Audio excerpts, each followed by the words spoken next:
It took a lot of guts to do what Dr. Richard Isaacson did at a time when the words prevent and Alzheimer's weren't even supposed to be used in the same sentence.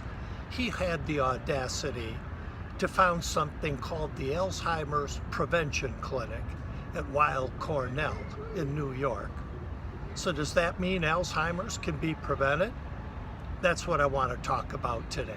Hi, I'm Tony Deering of GoCogno.com, the website for people with mild cognitive impairment. This is the first of two videos looking at the groundbreaking research done by Dr. Isaacson. So today, let's begin with the fundamental question. Can we prevent Alzheimer's? The answer, in a word, is yes, if you understand what yes means. We're not talking about 100% here, but we're not talking about 0% either, which seems to be the prevailing attitude. There's nothing we can do. That's what most doctors say about Alzheimer's. It's a message of hopelessness. I listened to Dr. Isaacson give a keynote address on prevention of Alzheimer's recently, and I can guarantee you that that is not his message. Partly because, as he says, if you talk about there's nothing you can do, people may not do anything.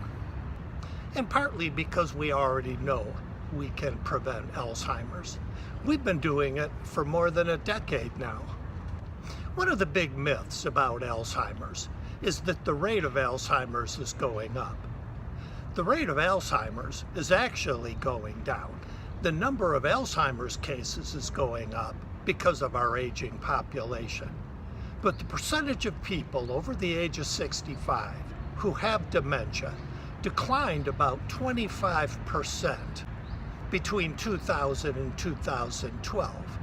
That decline is attributed to several things, including a reduction in the rate of smoking and better treatment for hypertension and diabetes, both of which are big risk factors for Alzheimer's. And that's just the beginning. There is more we can do to prevent Alzheimer's, a lot more. Dr. Isaacson says that he sees his patients twice a year and that at each appointment he gives them an average of 26 things he wants them to do for the next 6 months. And at least a third of the things that he's recommending people do today are not things that he was recommending 5 years ago. Dr. Isaacson says it's all about detecting cognitive impairment early and pulling out all the stops. At the speech I heard him give, he suggested that instead of calling it the Alzheimer's Prevention Clinic, maybe he should have called it the Alzheimer's Risk Reduction and Early Intervention Clinic. Based on some pretty good prevailing evidence, he said, maybe 1 out of 3 cases of Alzheimer's may be preventable if that person does everything right. Now granted, it's also possible to do everything right and still get Alzheimer's. But let's do the math here. There are an estimated 5.7 million Americans with Alzheimer's, and by 2050, that number is projected to grow to 14 million.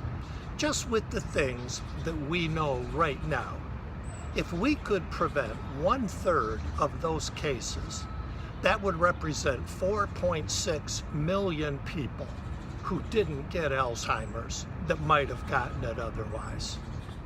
That's why Dr. Isaacson says there's more hope now than ever that we can fend off Alzheimer's. And that hope is worth acting on. As he says, until we have 110% proof that prevention is possible, or until that blockbuster drug comes out, why wait? Intervene now. Now in part 2 of this video, I am going to talk to you about a lot of the things that Dr. Isaacson is doing with his patients to give them potential protection against Alzheimer's, because these are things that you can do too. I'll be back in a couple of weeks with that. Until then, as always, be kind to your mind.